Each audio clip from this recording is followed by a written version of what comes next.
What's up, everybody? My name is Tamara. Today we're going to talk about borderline personality disorder and boredom. Raise your hand if you're bored a lot. For me personally, getting bored is rare. I feel like there's always something to do. I can invent something to do. I can entertain myself. I don't know if that's because of the way that I grew up, but it puzzles me how bored people are, which makes it a little tricky. So could you use boredom as an identifier of someone who has borderline personality disorder? You can't use that in isolation, but it could be used as a clue.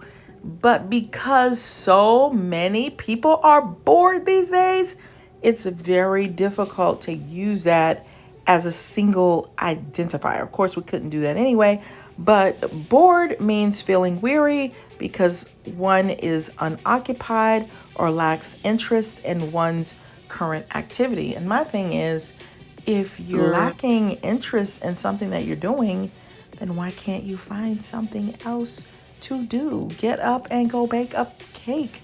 Turn on some exercise music. Go pick up a ball and juggle or something. I don't know. Get some crayons and color. Find a TV show.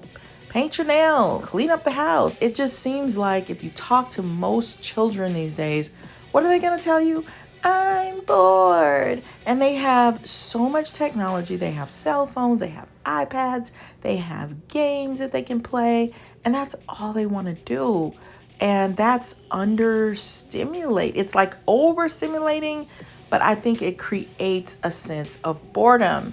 Why am I telling you this? Because if everyone is bored, then what's the difference between borderline boredom and everybody else's boredom? Is it the same or is it different? I personally think it's different.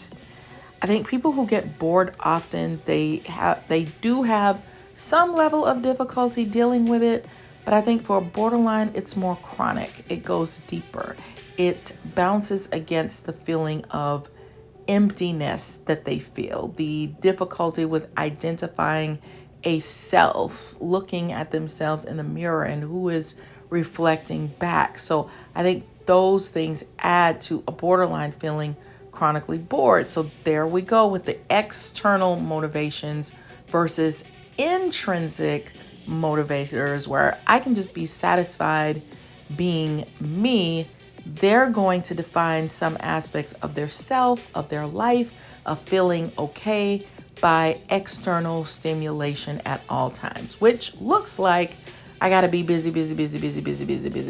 all the time, especially if they're very high functioning. So gonna have two lanes. If you're very low functioning, that person is probably going to act out a lot more and do things that are inappropriate that could cause them to get hurt. They're gonna always be acting out like a teenager. Just, I need to party. I need to get drunk. I need to get high. I need to do things that make me feel overstimulated. I need to binge on something. I need to overshop. I need to do something that is keeping me externally stimulated so that I can feel okay inwardly. For a high functioning one, they're going to have a great job. They're going to be very successful, and they're always going to be busy and creating ideas and coming up with new stuff to do and just busy in that way. Some people who do not have borderline personality disorder might find this challenging to keep up with, especially if the borderline expects them to, because they already are internally stimulated. So to have all this extra, do this, do that, do this activity, be involved in that. I need more.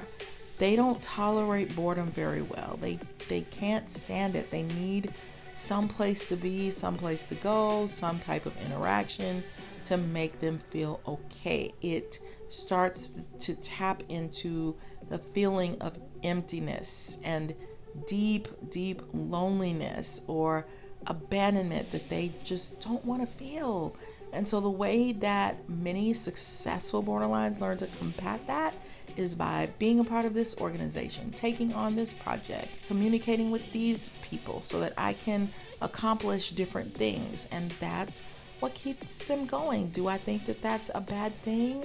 No, especially since borderline can be challenging to cure. I mean, if they can find a healthy way to channel that energy or that bottomless pit that needs to be filled, and they're doing it in a constructive way, and people are benefiting, society is benefiting, then why would you take that away from them? So if you like understanding personality disorders, check out my book, The Workplace Narcissist by Tamara and Zyon.